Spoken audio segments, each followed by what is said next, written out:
ভুল ভাবিনি আমি। এই স্মৃতি হারানো মাই মহারানী কমলিনী।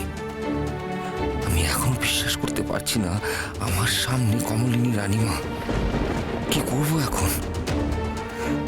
রানীমার এমন অবস্থা কি করে হলো? রানীমাকে তো ওনার পরিচয় বললে উনি বুঝবেন না। ওনার তো মনেই নেই।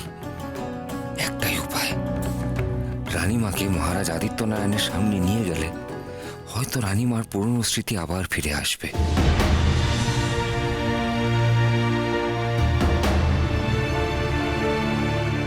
তিনি জ্যোৎস্নার অমর প্রেম প্রতি সোম থেকে শনি সন্ধ্যে 7:30টায় জি বাংলা সোনারে।